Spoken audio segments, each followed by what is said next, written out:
cada tanto. Entonces, con esto mantiene el poder, o sea, ha sido muy inteligente. Y bueno, eso era todo lo que me faltaba, por eso les dije que me faltaba muy poquitito. Los dejo con mi compañera Renata. Sale. Gracias. Sí, bueno, pues aunque ya explicamos la sesión pasada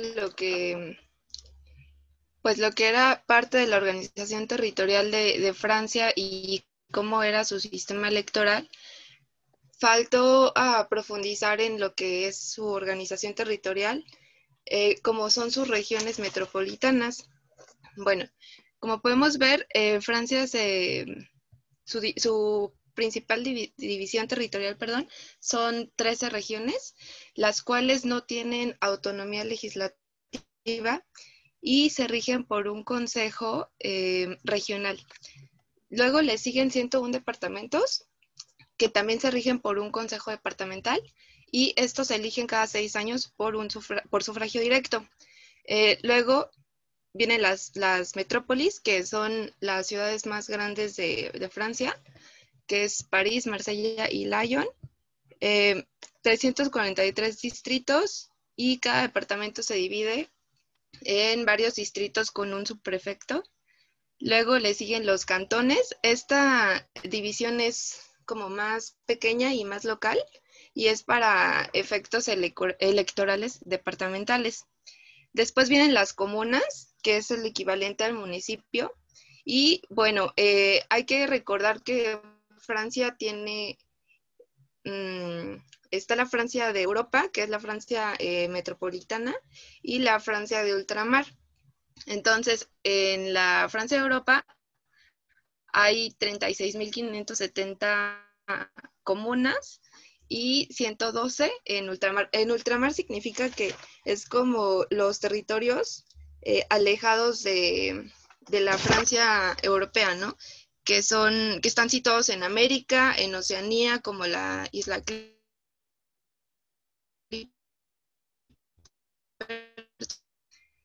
es, pues sí, algo equivalente a la mancomunidad del Reino Unido. La que sigue, porfa. Más bien es a la Commonwealth, ¿no? Luego después siguen las elecciones regionales. También su periodo es de 6 años y su sistema de lista con representación proporcional también es a 2 vueltas. La primera vuelta se gana con mayoría absoluta, es decir, con el 50%.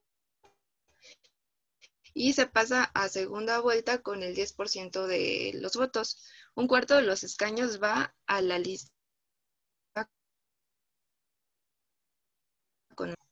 que es, bueno, un poquito más adelante voy a explicar lo que es la descentralización en Francia y cómo sus fases y todo eso, pero es un principio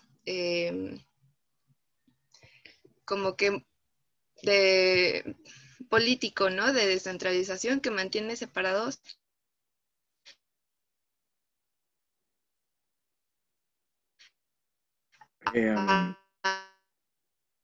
Te estás cortando, compañera. Si quieres, apaga tu cámara Francia es un país para que podamos escucharte rige mejor. bajo la federación, como que tienen su autonomía, ¿Nos escuchas? ¿no?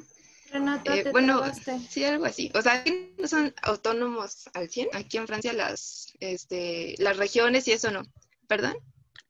Ah, es que te estábamos diciendo que estás un poco, se corta tu voz. Si quieres, apaga tu cámara para que te podamos Ok, escuchar mejor. sí.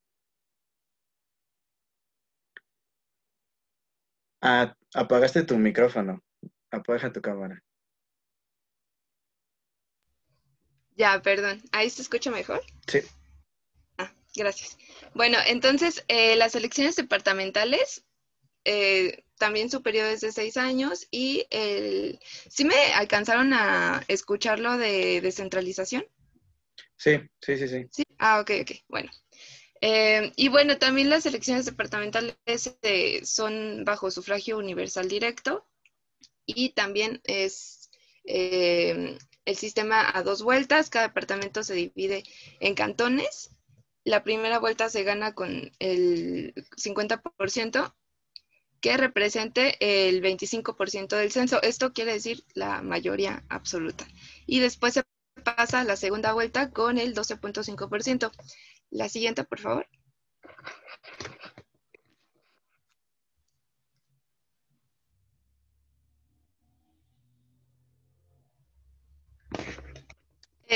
Ajá.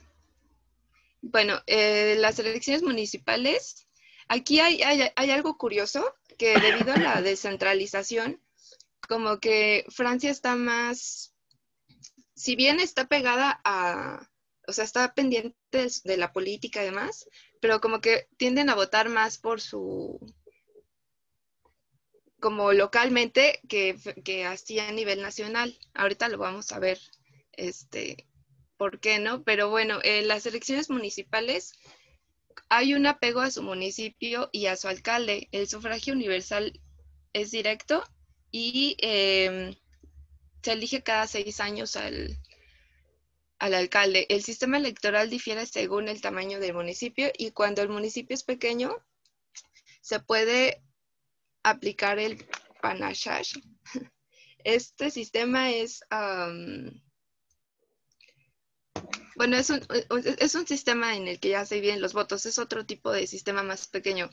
Y las elecciones comunitarias unidas a las municipales es lo mismo, se rige bajo el mismo principio.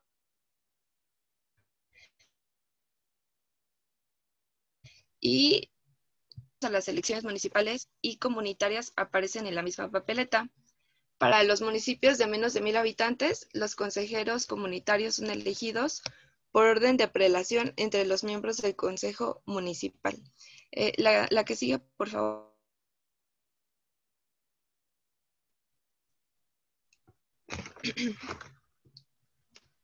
Y bueno, ahora sí venimos con la cultura política. La siguiente, porfis.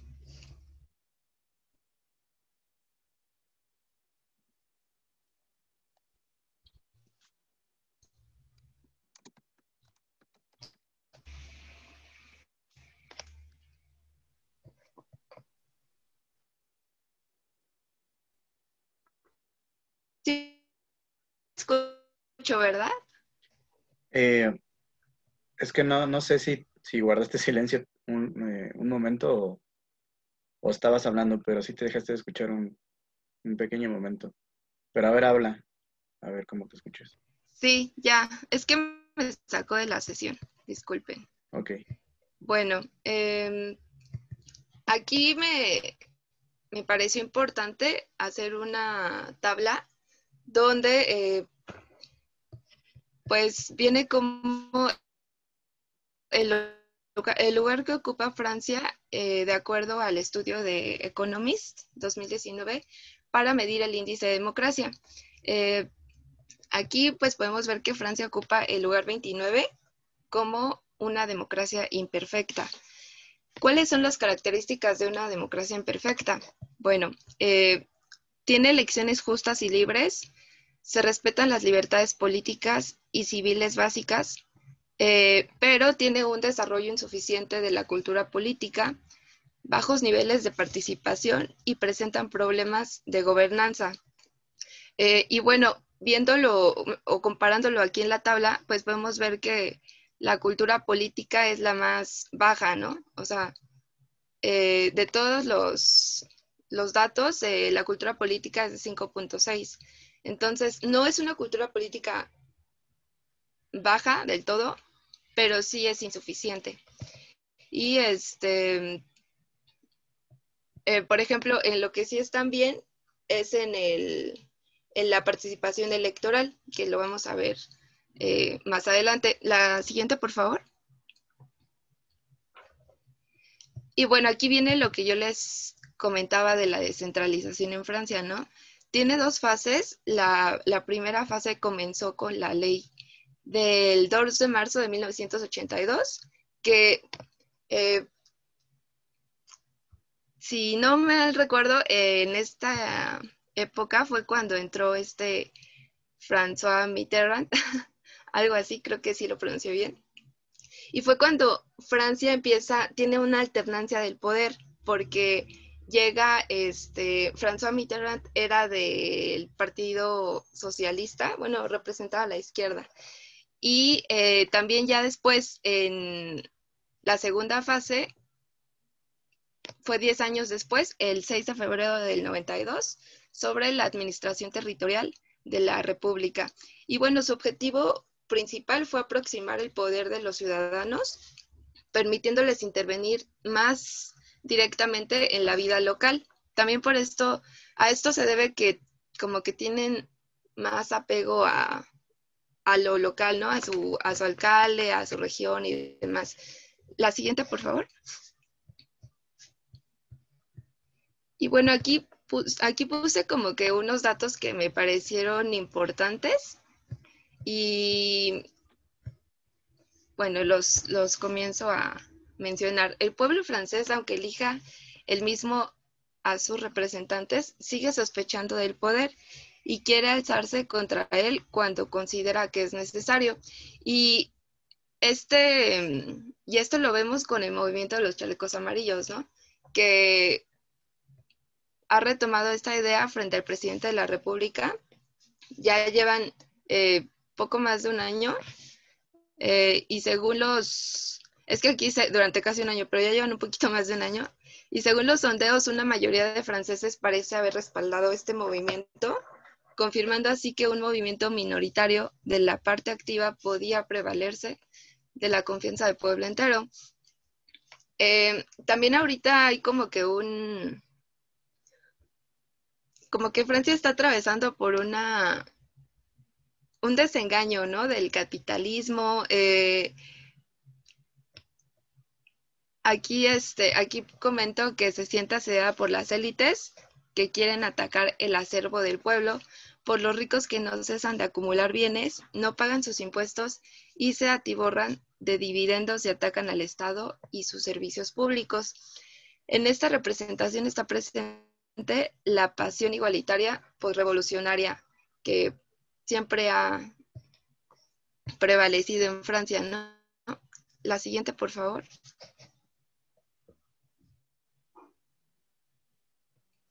Y bueno, aquí quise poner una gráfica donde se ve cómo ha sido pues el desempeño de Macron medido en su aprobación o desaprobación del 2017 al 2020. Vemos que cuando comenzó su aprobación, Otra vez está cortando tu voz. ¿no? ¿Ahí me escuchó? Sí, ahí estás mejor. Ok, creo que me tengo que acercar un poco más. Y bueno, sí, ¿no? También vemos aquí a grandes rasgos que la desaprobación por Macron ha aumentado. La siguiente, por favor.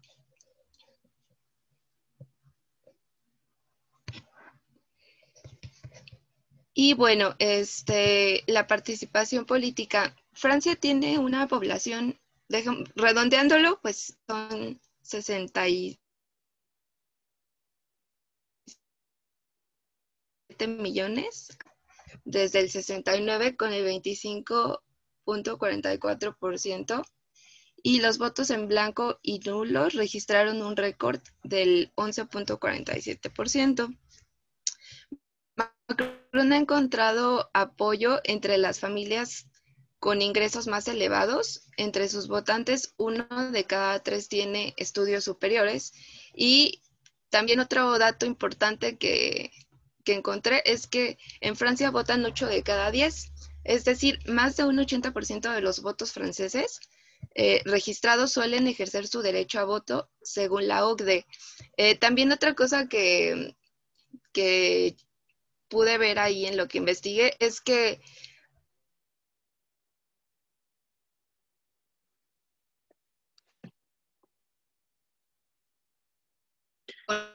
Macron Se te está yendo otra vez la voz. se han visto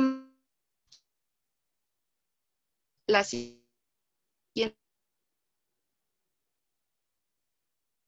por favor.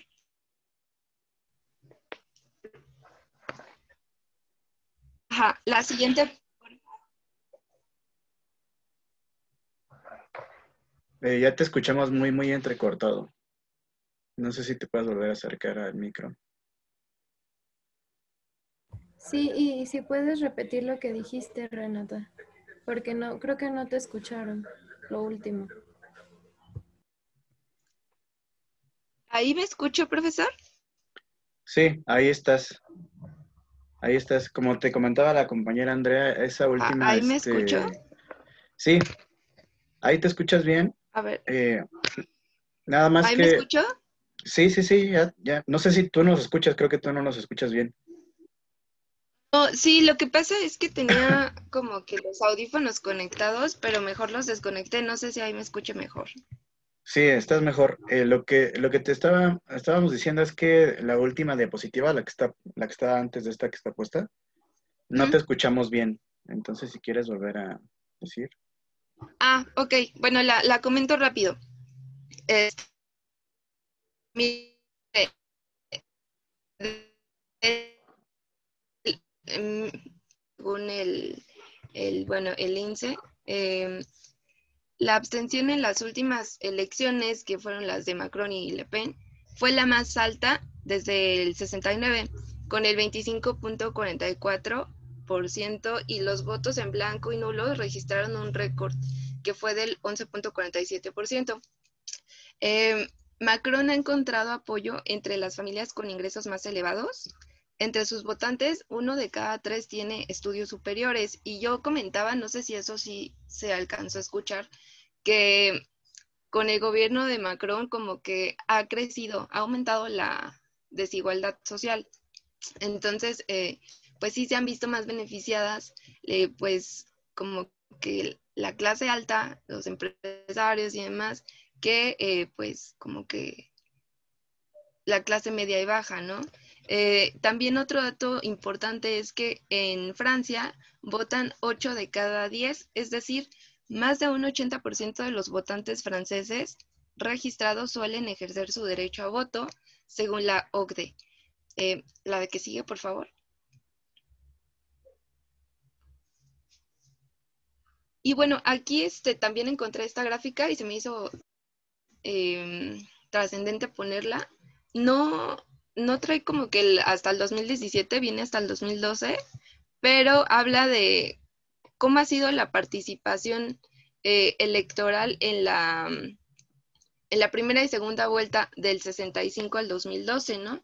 Y ahorita, Robbie, si me puedes hacer favor como de hacer juego entre esta y la siguiente diapositiva para que vean cómo cambian la participación en la primera y en la segunda vuelta. ¿Le puedes cambiar a la segunda, porfa? Okay.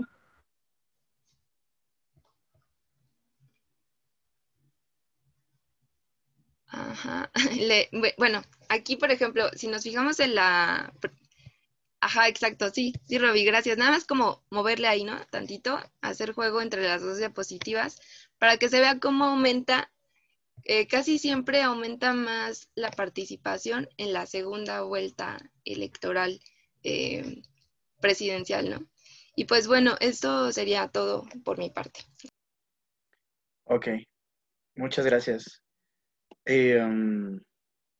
Bueno, voy a tratar de que pasemos ya, o más bien les voy a pedir que pasemos ya al siguiente equipo y dejemos las preguntas que tengan para los dos equipos, ahorita que termine el siguiente equipo, ¿no? Para el de Francia y para el que va a pasar ahorita, que me parece que es Colombia, ¿no? Um, Es Rusia. Ay, perdón, es Rusia, es cierto. Sigo con la idea de que es Colombia. Entonces, bueno, los que van para Rusia, bueno, no los que van para Rusia, los que van a exponer sobre Rusia, pues adelante, por favor. ¿Quiénes son?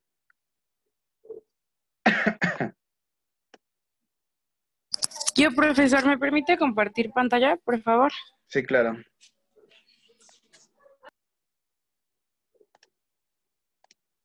Listo, ya estás.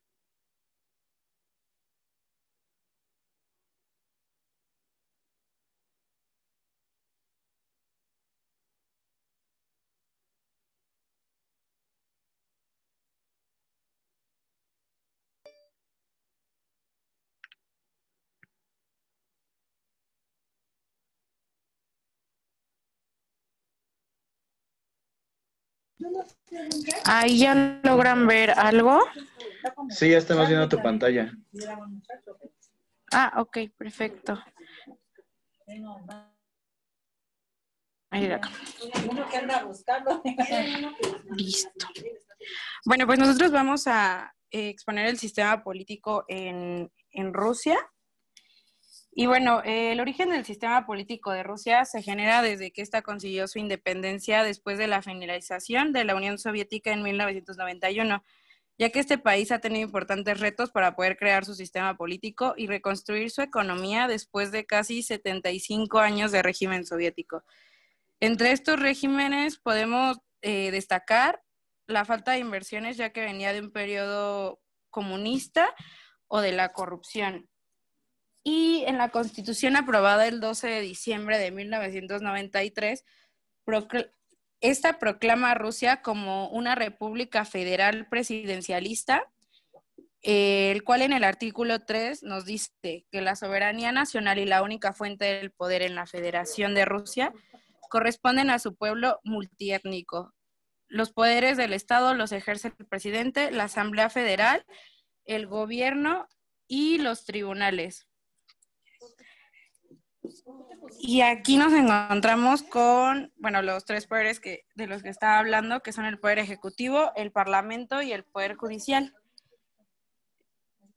El poder ejecutivo, de acuerdo con la Constitución, el presidente es el jefe de Estado, guardián de la Constitución y de los derechos civiles y humanos, y define las líneas básicas de las políticas internacionales y domésticas. Representa a Rusia ante el mundo y es cabeza indiscutible de las relaciones exteriores. Este también está obligado a tomar medidas de acuerdo con la ley para proteger la soberanía, la integridad e independencia del Estado y asegura el funcionamiento concertado de los distintos órganos de gobierno. Es el comandante supremo de las Fuerzas Armadas y presidente del Consejo de Seguridad. Es el organismo encargado de la toma de decisiones relativas a temas de defensa y seguridad nacional. Justo con el ministro de Defensa, el presidente tiene el control de los códigos. En el Parlamento, la Asamblea Federal es bicameral. Esto significa que tiene dos participantes, por así decirlo, que sería la Duma estatal, que tiene 450 miembros electos para un periodo de 4. 225 diputados son electos en distintos uninominales de mayoría relativa y 225 mediante un mecanismo proporcional. El Consejo Federal tiene 178 miembros, los dos que son delegados por cada una de las 89 distintas entidades federativas que conforman al país, uno de los cuales es nombrado por la rama ejecutiva del gobierno local y el otro por la rama legislativa. La conformación del Consejo de los Estados se lleva a cabo al mismo tiempo que se celebra una elección para elegir a la Duma. El Consejo Federal atiende prioritariamente todos los temas que atañen a las entidades federativas. También todas las iniciativas de ley deben ser presentadas a la Duma como Cámara Originaria y, de ser apropiadas, pasar al Consejo Federal como Cámara Revisor. Y en el Poder Judicial, la justicia es administrada exclusivamente a través de los procedimientos constitucionales, civiles, administrativos y criminales previstos por la ley. La máxima instancia judicial en materia civil, penal y administrativa es la Suprema Corte de Justicia, y en los rubros económico y mercantil lo es la Corte Suprema de Arbitraje. Como en el caso de la Corte Constitucional, los jueces de estas dos instancias son nombrados por el presidente, ratificados por el Consejo Federal.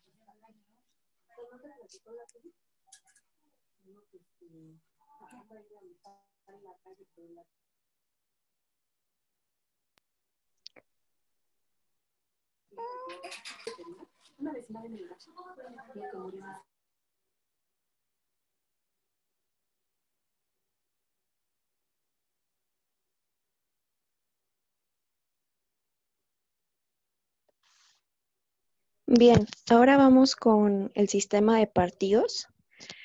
Brevemente, Rusia había pasado por un sistema de partido único en 1921 y 1991. Bueno, en ese entonces el partido legal era el Partido Comunista. Y además en el periodo zarista estaban muy limitados en cuanto a su accionar político. Así que Rusia empezó a implementar elecciones democráticas mucho más tarde que la mayor parte de Europa. Y bueno, ha hecho que en Rusia los partidos políticos en general tengan una historia muy corta comparada con otros países. Siguiente, por favor.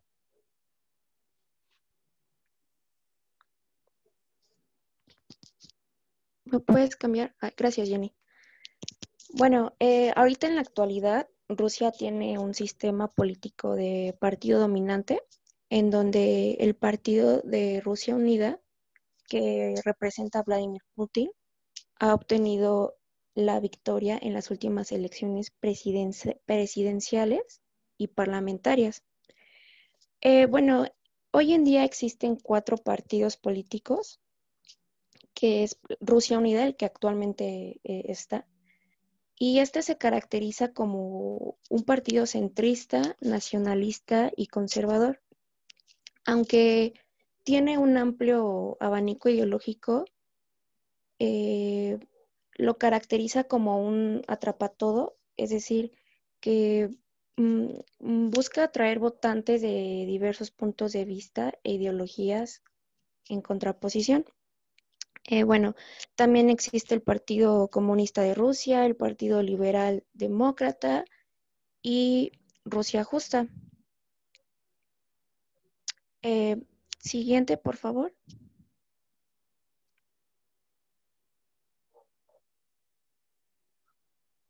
Bueno, tenemos el sistema electoral. La Comisión Central Electoral, que es la CCE, se encuentra dividida en 89 órganos desconcentrados para atender la participación en estos comicios. La elección presidencial es administrada por 4 niveles electorales que incorpora alrededor de 1 millón de comisiones en todo el país. Y en primer lugar encontramos que las oficinas centrales de la CCE se divide en 89 sujetos electorales, que son los que equivalen a los órganos desconcentrados a razón de un miembro de cada miembro de la federación.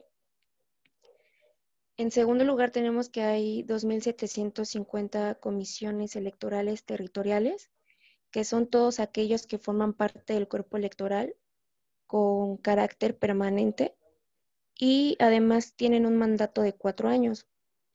Finalmente, se pueden instalar hasta un máximo de 95,000 precintos electorales, que son las mesas receptoras de votos, y atienden a 104 millones de potenciales. Siguiente, por favor.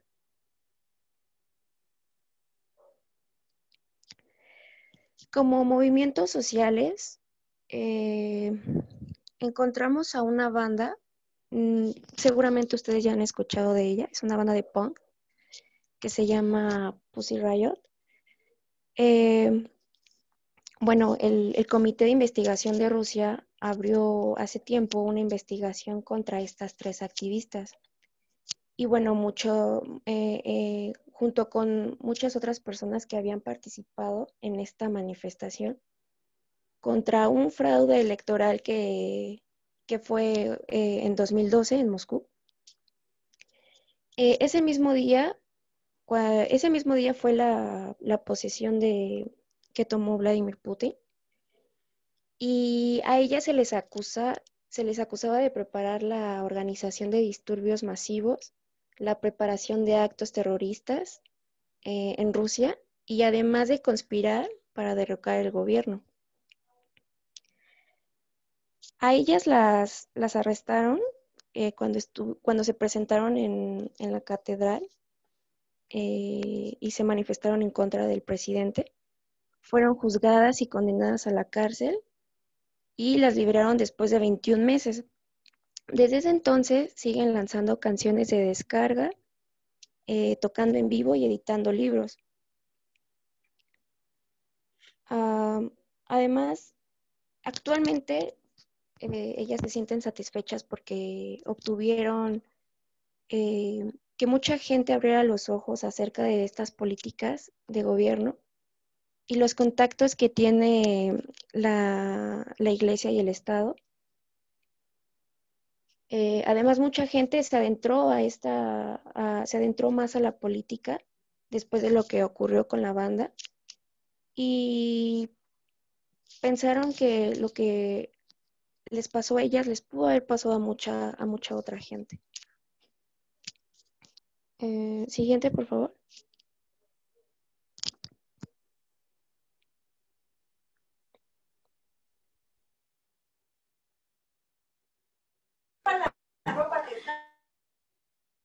Bueno, les voy a hablar acerca de la cultura política. Podemos decir que en el ámbito cultural evolucionó paralelamente con el sistema, ya que estos trabajaban en fortalecer la identidad histórica y política en el país. La Unión Soviética puso la cultura, al igual que otras esferas públicas, al servicio del Partido Comunista. De 1920 a 1940, el ámbito cultural evolucionó paralelamente, bueno, lo que les platicaba, paralelamente al sistema, ya que trataban de fortalecer esta identidad histórica. Esta tendencia fue la tónica dominante durante las siguientes 4 décadas, dando como resultado una política cultural caracterizada por una amplia red de instituciones culturales estatales, con un fuerte componente educativo y una administración cultural, ya me perdí, y una política cultural caracterizada por una amplia red y una administración cultural centralizada con un sistema de control ideológico. A finales de los años 50 y principios de los años 60 se vivió una denominada etapa del deshielo de las relaciones con Estados Unidos, propiciando tímidas reformas que llegaron incluso hasta el ámbito cultural. No obstante, poco después se cayó de nuevo en una fase de estancamiento impuesta por Leonid Brezhnev. Y no fue hasta mediados de 1980 cuando se iniciaron cambios reales, materializándose en la reducción de la presión ideológica sobre los medios de comunicación y el control de las instituciones culturales y educativas. En 1999, la Ley de Prensa y otros medios de comunicación de masas establecieron la eliminación de la censura estatal, proclamándose así la abolición del control ideológico. En diciembre de 1991 nació un nuevo estado independiente, que fue la Federación de Rusia, y en 1993 se aprobó como principales objetivos culturales garantizar la libertad de expresión y preservar el patrimonio cultural y la red de instituciones culturales estatales, lo que les comentaba arriba. Aparecieron también con esto pues dos tendencias enfrentadas. Por un lado, los que propusieron ampliar el apoyo estatal a las más destacadas instituciones culturales y por otro, los que defendían recortar la lista de instituciones culturales, así como la modificación de su situación jurídica, abriendo paso a posibles privatizaciones. Y los repetidos choques con antiguas repúblicas soviéticas y los problemas de financiación y falta de fondos agravados por la actual situación de crisis mundial, bueno, hacen que el objetivo de lograr que su cultura política se convierta en una herramienta efectiva de soft power y este esté lejos de conseguirse. Bueno, eso sería todo. Muchas gracias por su atención. Gracias, compañeras. Y además, gracias porque fue bastante concisa la expo. No sé si alguien tenga alguna pregunta para los dos equipos. Bueno, puede ser nada más para alguno de ellos, ¿no? Para Francia o para las compañeras de Francia o para las compañeras de Rusia. ¿Alguien quiere comentar algo? No. Bueno. Ok, compañero Luis, por favor. Gracias. Para las compañeras de Francia mencionaban que los movimientos sociales iban, mencionaron uno en específico en contra de las élites y demás. Me gustaría saber la población en general en Francia, a qué sector económico lo podríamos, bueno, cuál es la mayoritaria. Por ejemplo, aquí en México, pues casi la mitad de la población es pobre, ¿no? Entonces, ¿qué tan fuertes son ese tipo de movimientos allá? Ok, compañeras de Francia, ¿quién nos ayuda?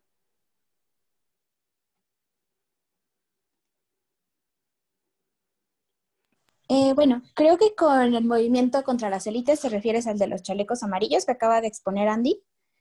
Y bueno, a lo que yo investigué, hay una gran magnitud de la población que es clase media o clase media baja en Francia.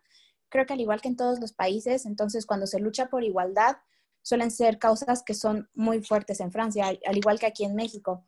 De hecho, cuando hablamos de la gran protesta que hubo en el 68, que fue como casi paralela a la de México, podemos encontrar que ambas buscaban como, tenían motivos parecidos en cuanto a anticorrupción y a igualdad. Y si podemos recordar, o sea, los franceses tienen como una gran marca social con la igualdad desde su revolución de 1789. Entonces, de hecho, una vez leí que en una de las huelgas, bueno, manifestaciones de los chalecos amarillos, llevaron una guillotina afuera de la casa de Macron para que recordara lo que pasa cuando el pueblo francés no tiene igualdad. Estuvo rifado eso, sí me acuerdo. Eso estuvo muy chido. Bueno, compañero Axel Silva, por favor. Sí, yo nada más, algo rapidito es pregunta para el equipo en general, para el equipo de Rusia, perdón. ¿Creen que de verdad la ciudadanía tenga, pues, cierto poder en el ámbito, pues, democrático? O sea, independientemente de que sea, pues, hasta cierto punto autoritario el sistema ruso, ¿creen que de verdad tengan como ese peso de participar la ciudadanía, pues, rusa? Ya. Ok. ¿Qué nos dicen, compañeras? ¿Es puro autoritarismo, puro Putin o sí hay algo de democracia ya?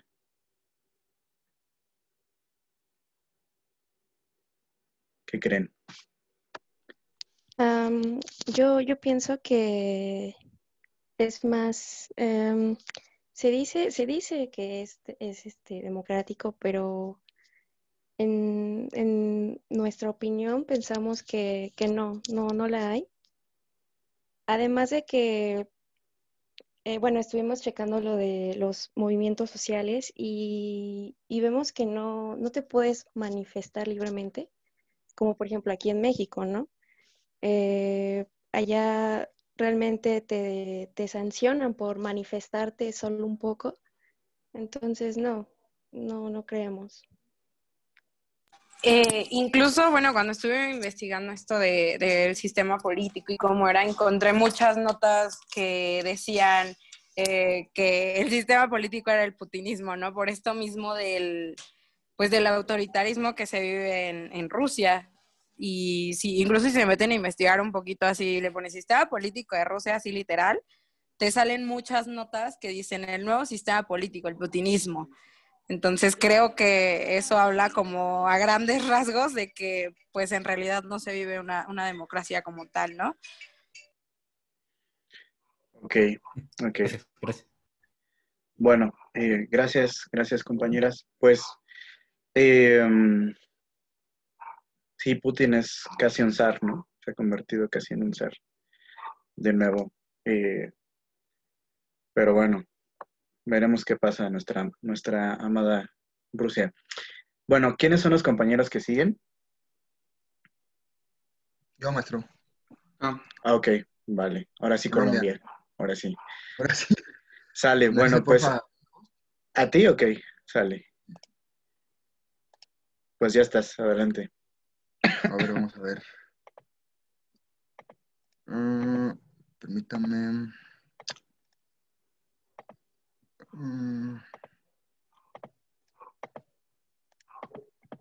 ¿Ya se ve? Sí, ya. ¿Bien? Bueno, por favor me dicen si me trabo o si me escucho mal o algo así, para que no haya broncas. Bueno, compañeros, vamos a exponerles ahora sobre el sistema colombiano, mi compañero Ricardo y yo.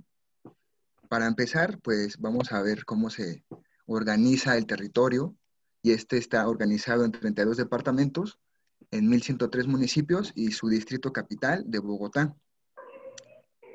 Colombia se rige por un sistema presidencialista, en donde hay 3 poderes, obviamente. El Poder Ejecutivo está conformado por el presidente de la República, por el vicepresidente, por los ministros de despacho, los directores de departamentos administrativos, los gobernadores, las alcaldías, las superintendencias, los establecimientos públicos y las empresas industriales o comerciales del Estado.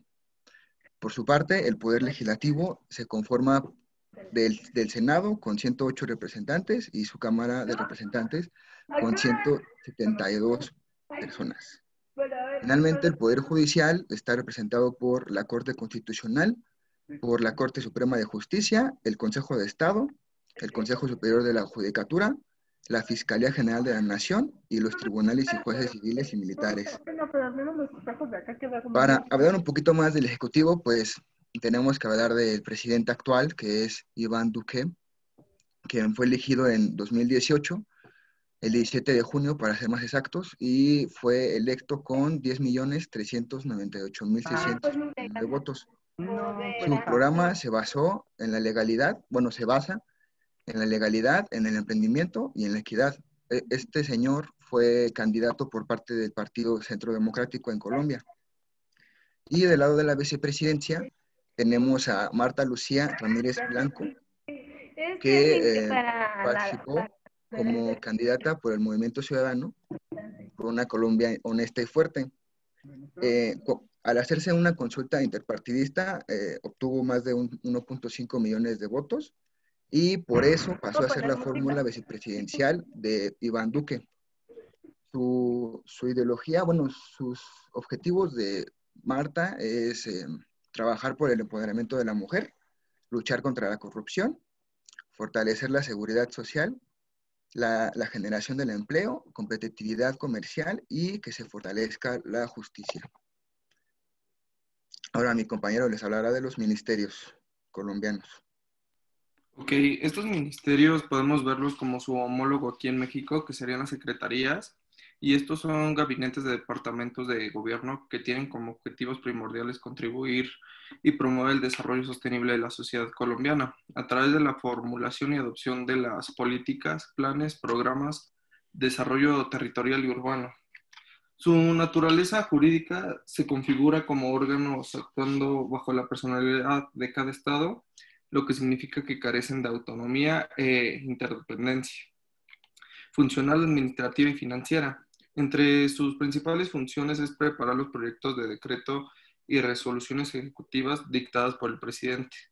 Aquí podemos ver el ejemplo de cada uno de estos ministerios, y uno de estos ministerios sería la Cancillería, que es como su Ministerio de Relaciones Exteriores. La que sí. Pasando al sistema de partidos de Colombia, podemos decir que desde la mitad del siglo XIX hasta finales del XX, pues se vio caracterizado por el dualismo del Partido Liberal y del Conservador.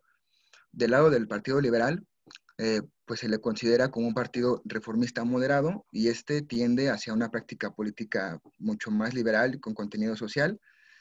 Y también se le considera el partido más representativo, con intereses urbanos e industriales. Sin embargo, también tiene apoyo en las zonas rurales. Del lado de la derecha tenemos al Partido Conservador, que se le considera como de centro derecha, y como sabemos, este partido se decanta por un gobierno fuerte, con una gran participación de la Iglesia Católica. En esta diapositiva les puse los partidos como más importantes que hay en Colombia, ya que pues en su registro hay 14 en total, y para no tardarnos mucho y así, pues les puse nada más estos. Del lado izquierdo tenemos al Partido Colombia Humana, al Polo Democrático Alternativo. En el centro izquierda está la Alianza Verde, y de la derecha tenemos al Centro Democrático y al Partido Conservador. Los que están abajo es el Partido Liberal, que se encuentra en la izquierda, el partido de la U, que se encuentra en el centro izquierda, si no me equivoco, y el Cambio Radical, que también se encuentra en el centro derecha. Ahora bien, en el sistema electoral, las elecciones en Colombia se organizan por dos órganos, el Consejo Nacional Electoral y la Registraduría Nacional del Estado. El Consejo Nacional es el que se encarga de supervisar que se lleven a cabo correctamente las elecciones, que se cumplan las normas que deben de que deben de tener los partidos para que puedan participar en las elecciones y que se distribuyan de forma equitativa el financiamiento de las campañas electorales en los espacios televisivos. Del lado de la registraduría, estas son las que se encargan de la logística, por así decirlo, de las elecciones. Esto quiere decir que se encargan de tener en orden el padrón electoral, de poner las mesas donde se van a hacer las elecciones, que todos los ciudadanos colombianos cuenten con los requisitos que se deban de tener para las elecciones. Es más un rollo de la logística que en el caso del Consejo es más de supervisión. Ahora pasando a las elecciones de los representantes, pues es muy sencillo, el presidente se elige por mayoría absoluta. Si no hay una mayoría absoluta, se va a una segunda vuelta, como ya pues, lo hemos visto en estas exposiciones. Y en el caso de las elecciones para conformarse como un partido, aquí hay algo muy importante. Como les había dicho, el dualismo de los partidos en Colombia pues estaba en poder del Partido Liberal y del Conservador. Pero cuando empieza el siglo XXI se empiezan a hacer muchísimos partidos. Sin embargo, estos partidos no tenían un límite para conformarse como partido. O sea, no tenían requisitos. Podías hacer tu partido sin ningún problema. Es hasta que se hace la reforma a la Constitución de 2003, donde ya se establece un umbral para los partidos y que puedan ganar una curul en el Congreso. Aquí les puse un texto que dice que los curules se van a distribuir mediante el sistema de cifra repartidora entre las listas de candidatos que superen un mínimo de votos que no podrá ser inferior al 2%, y para el Senado, y el 50% para el cociente electoral en el caso de las demás corporaciones. Esto quiere decir que pues ya hay un límite de partidos. Cabe resaltar que en Colombia llegó a haber más de 20 partidos cuando ya se acabó el duopolismo del liberal y del conservador. Entonces, con este umbral ya se redujo el multipartidismo de Colombia y ya solamente están los que cumplen con estos requisitos. También algo muy interesante que hay en Colombia es el voto en blanco. Este voto en blanco es diferente es diferente al voto anulado o al cancelado. El voto en blanco sí vale, y por lo que pude leer y lo que entendí, el voto en blanco quiere decir que, valen para ver y para velar por la libertad del ciudadano. Entonces, también leí que si gana el voto en blanco en Colombia, las elecciones se vuelven a realizar por el descontento que hay de la población. También está lo que es el voto preferente. Este quiere decir que se le da la oportunidad al elector de que pues escoja ya sea al candidato o al partido de las listas que aparecen en la tarjeta electoral. Ya es cuestión del partido si decide presentar una lista cerrada o una lista con voto preferente. Y finalmente, pues la cifra repartidora, que también la hemos visto pues, en las clases, es un mecanismo por el cual se hace la asignación de los curules para el Congreso. Este mecanismo se lleva a cabo para que los partidos con menos representación puedan tener un espacio en el Congreso. En este lado les pongo, para ilustrar más, lo que es el Congreso de Colombia. De la parte azul, que está hasta arriba, donde dice 19, son las curules que tiene el Centro Democrático, es decir, el partido que está ahorita en el poder. Y en segundo lugar tenemos al partido Cambio Radical. Ya los demás partidos, pues por lo que les acabo de mencionar, tienen un espacio en este Congreso. Y la Cámara de Representantes está dividida de esta manera para el periodo de, pues, de Duque, de Iván Duque. Hasta arriba tenemos las 32 curules que tiene actualmente el Centro Democrático, y el segundo lugar también está Cambio Radical. Ahora mi compañero les hablará de los movimientos. Ok, los movimientos sociales. Aquí tomamos varias referencias de historiadores colombianos, que qué mejor que ellos nos expliquen sus movimientos sociales. Bueno, como lo menciona el historiador colombiano Mauricio Archila Neira, los movimientos sociales son organizaciones que persiguen un cambio a nivel político-social. Estos movimientos nacen como modos de organización de colectivos que a partir de esas dificultades luchan por la desigualdad social, la pobreza y el autoritarismo en la política social. Es dentro de la misma política que los movimientos sociales tienen una mayor fuerza, tal como lo expresa el profesor Salvador Martí Puy, el cual indica que los movimientos sociales tienen una influencia en el ámbito de la política de la siguiente manera. En el ámbito simbólico es un sistema de narraciones que pretende crear nuevos registros culturales, explicaciones y prescripciones de cómo determinados conflictos son expresados socialmente y de cómo el statu quo debería ser rediseñado. En el ámbito interactivo, porque un actor político que incide en el conflicto social y pretende cambiar la correlación de fuerzas existente en el ámbito concreto del conflicto. En el ámbito institucional, porque incide e impacta en la transformación de los espacios que regulan y canalizan las conductas de los actores a través de acciones. Y por último, en el ámbito sustantivo, porque es un instrumento de cambio de realidad. También se puede observar que en la lectura que vimos de perspectivas teóricas para el estudio de los movimientos sociopolíticos en América Latina, se menciona que a nivel temático hay diferentes focos y debates teóricos, como es el de la política y el poder, que nos dice, y aquí lo voy a citar, el énfasis en la novedad de los movimientos sociales latinoamericanos recientes estaría asignado por la enérgica emergencia de actores sociopolíticos anteriormente marginados, como sería frente a la centralidad política del movimiento obrero, así como por formas de acción, de organización y participación política, y ejercicio de la autoridad en principio más democráticas. Yarraca 2012. Siendo así, en el ámbito político en Colombia existió 3 momentos claves, los cuales dieron surgimiento de los movimientos sociales. El primer momento se dio a finales de la década de 1950, a través del discurso de subdesarrollo, que empezó a buscar una explicación y una solución del mismo. Se empezó a ver a los campesinos, estudiantes y trabajadores asalariados, que eran el impulso de desarrollo con una unión con el Estado. El segundo momento se dio a finalizar la década de 1960 con la utilización de lecturas marxistas, por lo que los académicos frente a los problemas sociales y la Revolución Cubana.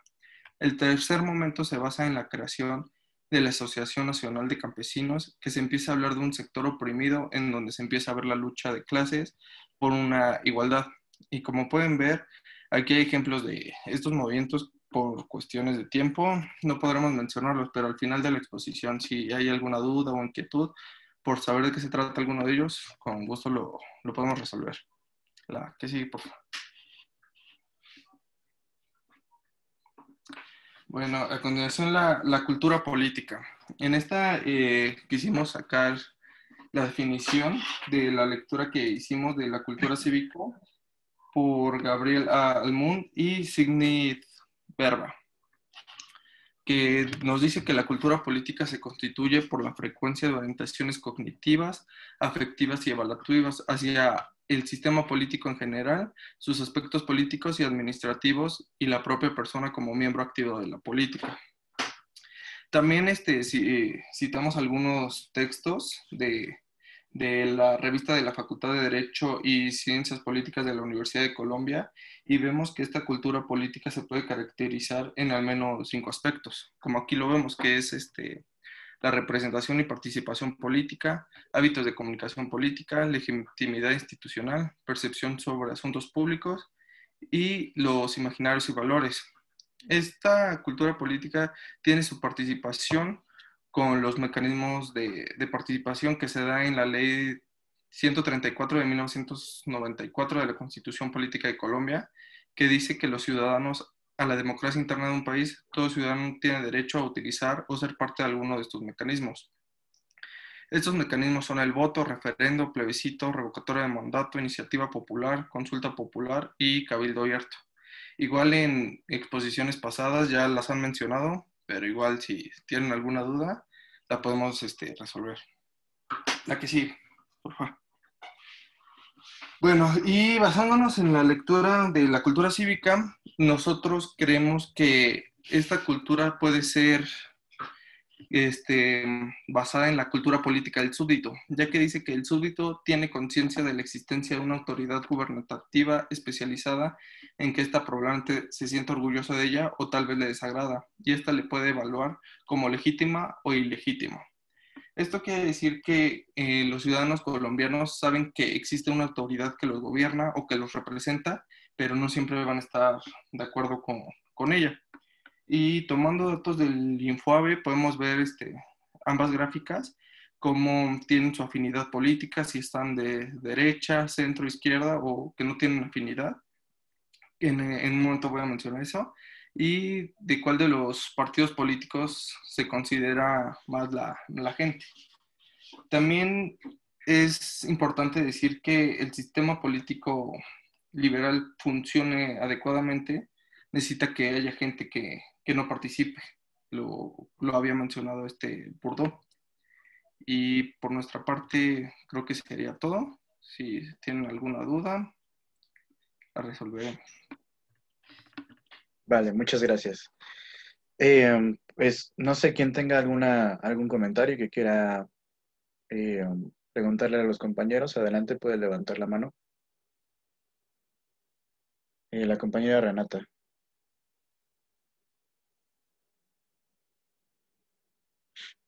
Adelante, compañera.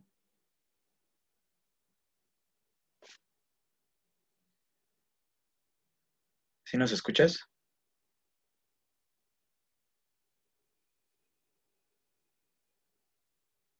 Yo supongo que debe tener algún problema con la comunicación.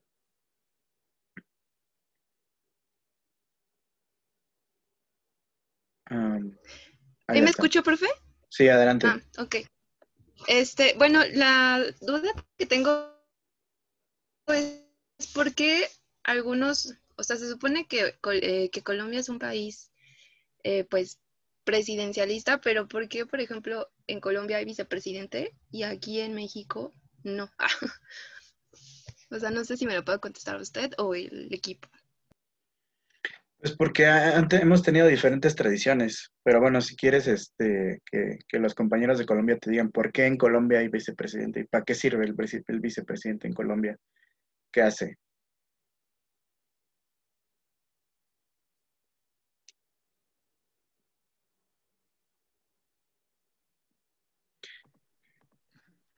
No, maestro, ¿nos puede ayudar usted? Ok, ok. No. Bueno, o sea, si nosotros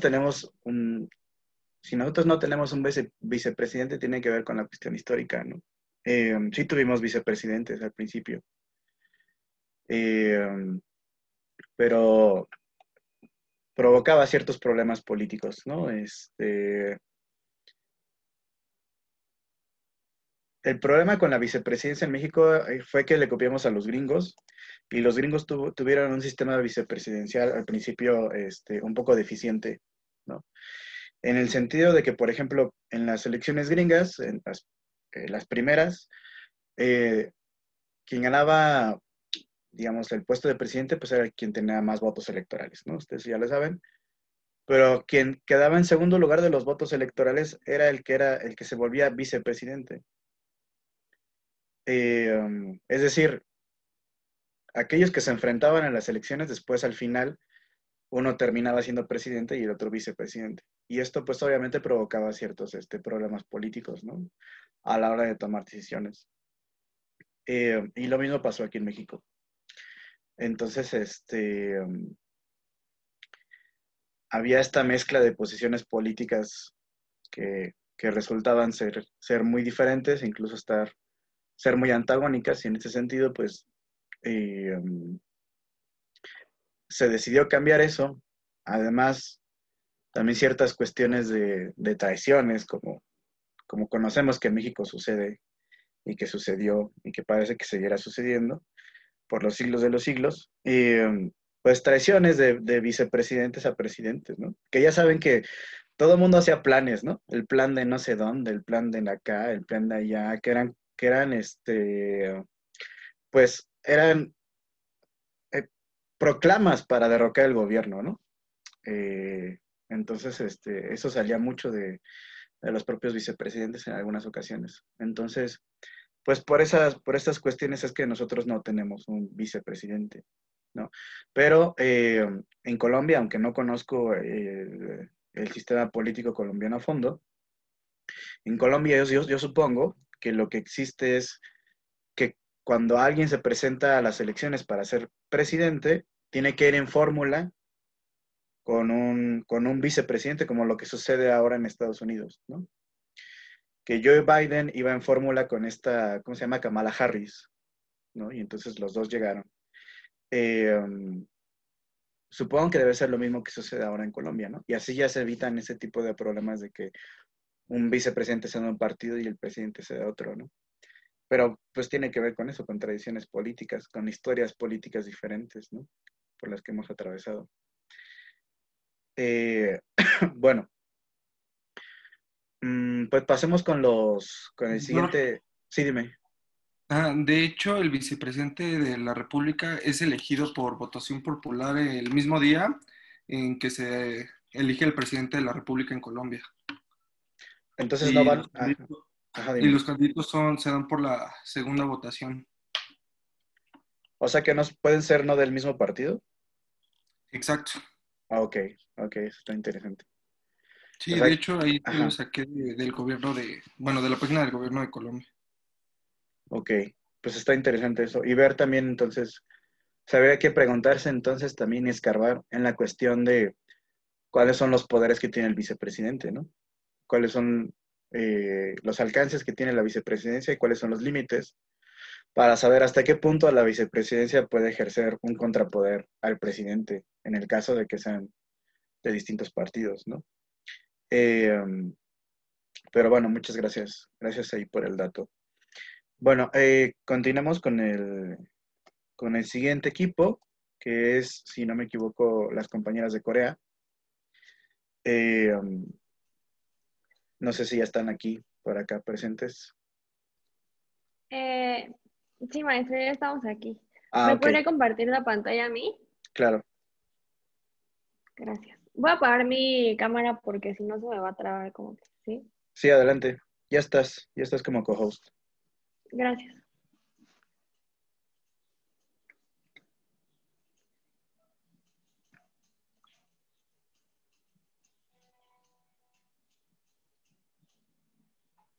¿Ya se ve mi pantalla? Ok.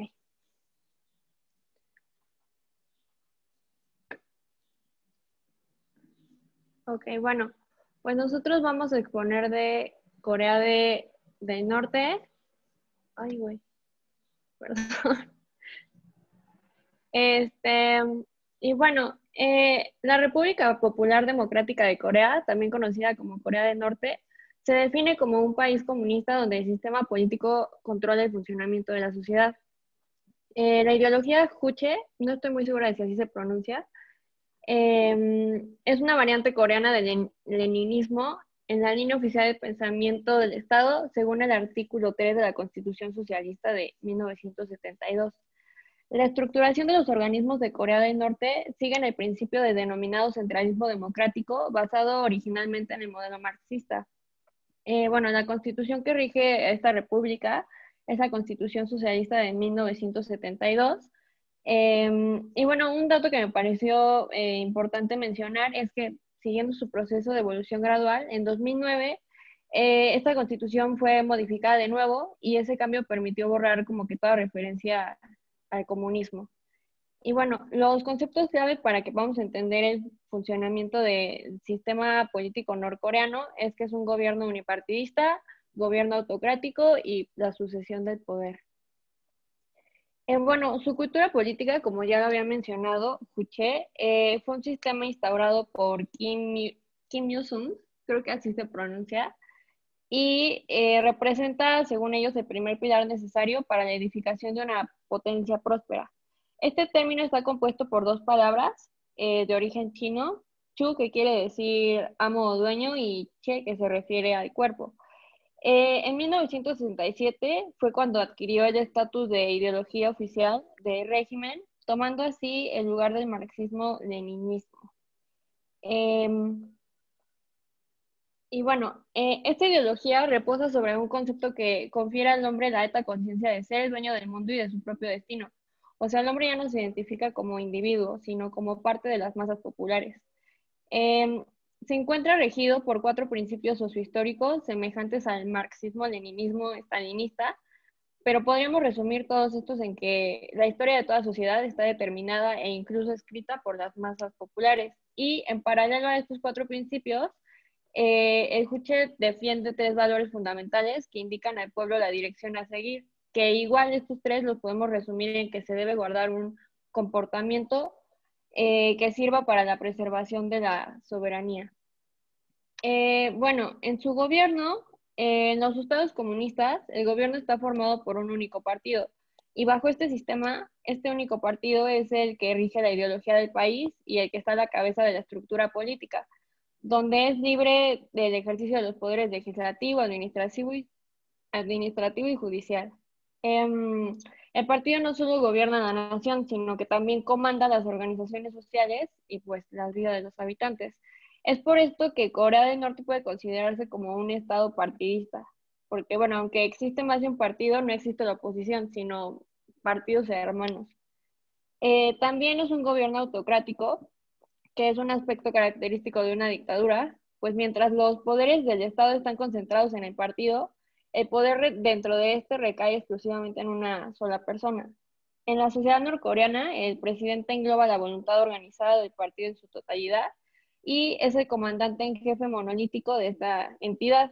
Por consiguiente, bueno, el papel y el poder del presidente no pueden ser igualados por ningún otro, ni pueden ser desafiados. También tenemos que es un gobierno dinástico y, bueno, en este sentido, posee un sentima único porque siendo un gobierno estalinista, logró una sucesión dinástica exitosa. El sistema de gobierno dinástico implica heredar del padre el derecho a la sucesión como comandante en jefe. Y bueno, tenemos la división de los poderes. En el Poder Legislativo tenemos la Asamblea Suprema del Pueblo, esta es la que ejerce el poder y está compuesta por 687 diputados que se eligen mediante sufragio general. Estas elecciones se realizan cada 5 años y bueno, es el organismo encargado de aprobar, modificar o complementar las leyes, ratificar las leyes aprobadas por el Comité Permanente, elegir o revocar al presidente de la Comisión Nacional de Defensa, entre otras atribuciones. Después tenemos al Comité Popular Central, que es el que ejerce el Poder Ejecutivo. Está compuesto por el primer ministro, los viceprimeros ministros, los presidentes de los comités, los ministros y otros miembros. Su plazo de mandato coincide con el de la Asamblea Popular. Y bueno, el primer ministro es el que organiza y dirige las labores de este comité y el que representa al gobierno. Bueno, este comité es el responsable de implementar las políticas, pero pues no es el que las lleva a cabo. Y tenemos el Poder Judicial. Y bueno, en Corea del Norte está estructurado de manera centralizada, o sea que cada ciudad principal ostenta con sus propios tribunales. El Tribunal Central es el máximo órgano judicial del país. En estos tribunales que mencionabas, se encargan de proteger a través de sus actividades judiciales el poder y el régimen socialista, los bienes del Estado y de las organizaciones sociales y cooperativas, y los derechos constitucionales, la vida y los bienes del pueblo.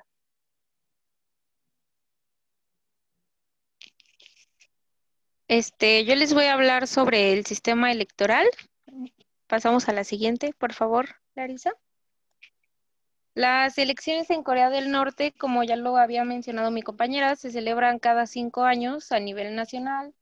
Se elige a los miembros de la Asamblea Suprema del Pueblo. Además de este órgano legislativo, se elige cada 4 años representantes para las asambleas populares de cada ciudad, condado y provincia en elecciones locales. El lema que podemos ver en la imagen es "Votemos todos a favor".